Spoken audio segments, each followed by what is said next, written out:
l'ouverture du musée de la minoterie de la Mure-Argent le 11 juin 2022, Thomas Duboeuf a fait une présentation des animations de l'après-midi. Vous allez avoir droit à un super spectacle de réouverture par la compagnie Court-Circuit, un spectacle qui s'appelle Chemin. Je n'en dis pas beaucoup plus, hein. On va être dans une version un peu post-apocalyptique de cirque et de danse. Vous allez découvrir tout ça tout de suite. Et ensuite, je vous inviterai à aller à l'entrée du musée où on vous fera une présentation et un vernissage de l'exposition qu'on va présenter au musée tout l'été, qui s'appelle Sous la peau, une exposition de photographie de l'artiste Pauline Daniel, qui est avec nous aujourd'hui, qu'on remercie beaucoup, et qui vous fera découvrir son exposition. Vous aurez le droit aussi à un discours d'accueil par notre président de la communauté de communes Alpes-Provence-Verdon et notre vice-président en charge de la culture. Et vous aurez le droit aussi à un coup à boire après tout ça. Voilà.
Au nom de la communauté de communes Alpes-Provence-Verdon, je vous souhaite la bienvenue.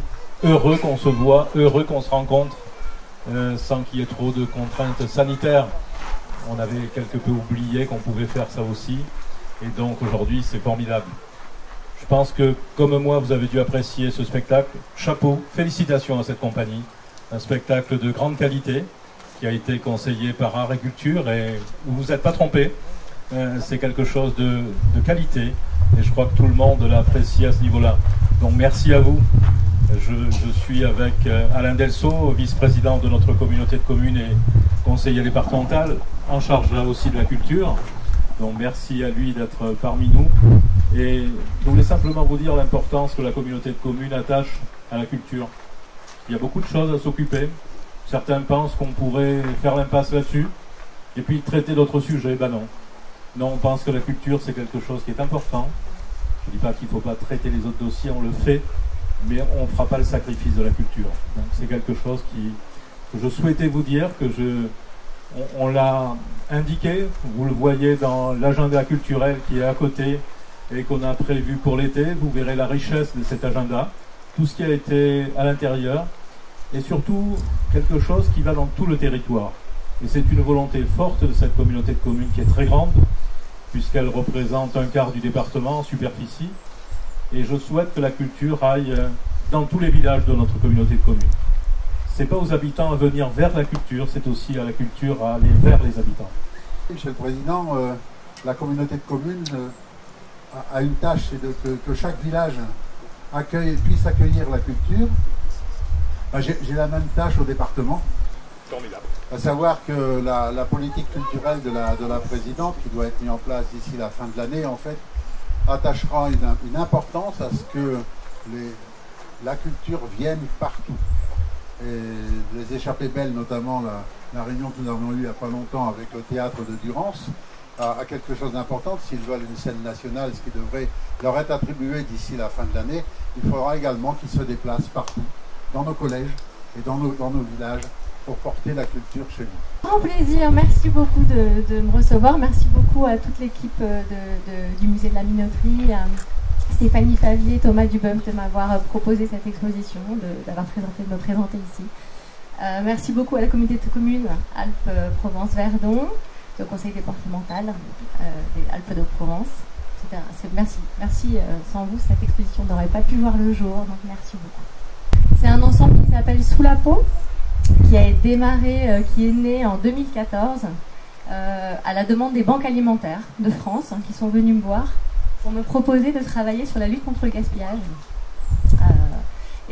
Ça m'a tout de suite intéressée, j'ai tout de suite dit oui, parce qu'en tant que photographe culinaire, je suis photographe culinaire par ailleurs, je travaille assez régulièrement plutôt sur le beau en fait. À chaque fois, on me demande de faire que des produits très beaux et de choisir que des pêches parfaites et des poires parfaites et de faire un casting de produits absolument impeccables et calibrés.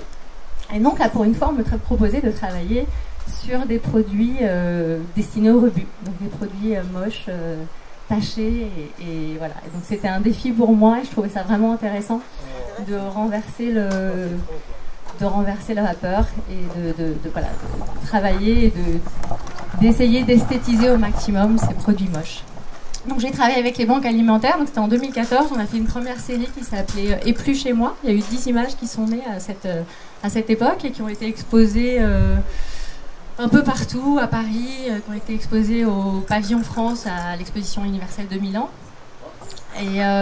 Et ensuite, en fait, l'année dernière, on m'a proposé, donc l'ambassade de France au Brésil m'a proposé de poursuivre la série et avec des fruits endémiques du Brésil, et de poursuivre la série là-bas. Et cet ensemble maintenant s'intitule Sous la peau, donc vous allez pouvoir voir. Et c'est la première fois que c'est exposé en France. Ça va être aussi à l'abbaye de l'Epau au Mans à partir de la semaine prochaine et à Rio de Janeiro à partir de juillet. Donc voilà, c'est en simultané partout. Donc voilà, je suis très heureuse de la présenter aujourd'hui. Et vous pouvez me poser toutes les questions que vous voulez ensuite là-haut. Je réponds, je suis là pour ça, avec grand plaisir.